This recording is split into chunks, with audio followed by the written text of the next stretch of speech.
美军二战以后第一次受到航母威慑，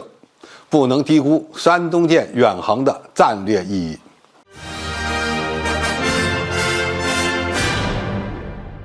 观众朋友，大家好，我是付祥少。美国严重依赖关岛的空军和海军基地，以维持其在东亚的庞大军事存在。近日，山东舰航母在关岛附近的演习，被一些分析人士解读为针对美国的武力展示。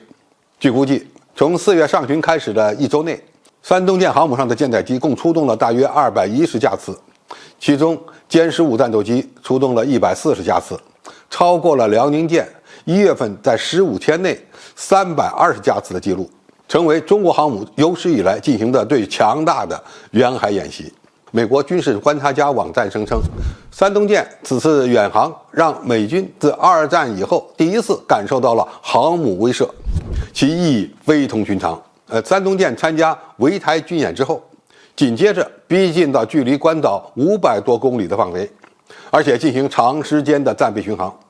到底有什么战略价值呢？首先，它可以牵制美国航母的力量。美国有11艘超级航母，中国只有山东舰和辽宁舰2艘航母入役，差距非常大。但是如果你仔细观察的话，就会发现，美国现在能在太平洋地区活动的航母也是屈指可数，而且出现越来越多的空窗期。中国航母在实力上与美国相比还有差距，但是谁也无法否认美军航母的战备水平越来越低的事实。只要山东舰、辽宁舰在太平洋地区巡航，就可以牵制美军航母的活动，在一定程度上打乱美军航母的战略部署，哪怕是对等消耗使用寿命，在和平时期也显得非常有价值。第二，山东舰实实在在的有能力对关岛的美军基地构成威慑。只要山东舰靠近关岛500-600公里的范围，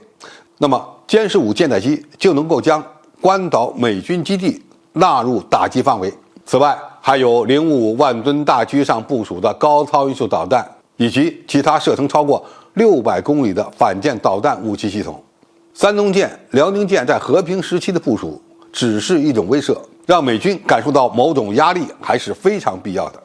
第三，中国航母适应远洋作战的需要，是中国航母编队发展的必然结果。从正常训练的角度看，山东舰是常规动力航母，又不是宅男。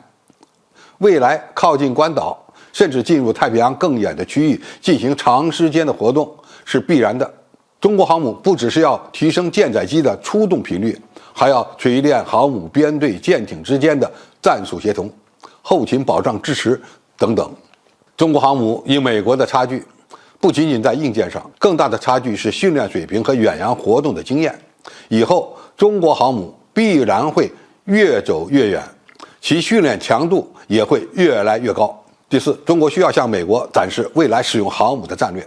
对于中国建设强大的航母战斗群的目标，外界一直存在着多种分析。比如，中国航母的首要任务是为了维护中国在海外的利益，中国航母战斗群是为了在台湾东部建立起战略防御纵深，阻止美军来自关岛的军事威胁。中国航母还是中美战略竞争的需要。其实这些目标之间并不矛盾，让中国航母成为平衡美国航母在太平洋一家独大的力量，打破美国海军在航母领域的心理优势，显得尤为必要和更加迫切。太平洋足够大，让美国提前适应中美航母共存的现实，这就是山东舰部署西太平洋地区的战略意义所在。好，今天评述就到这里，谢谢大家收看，我们下期再见。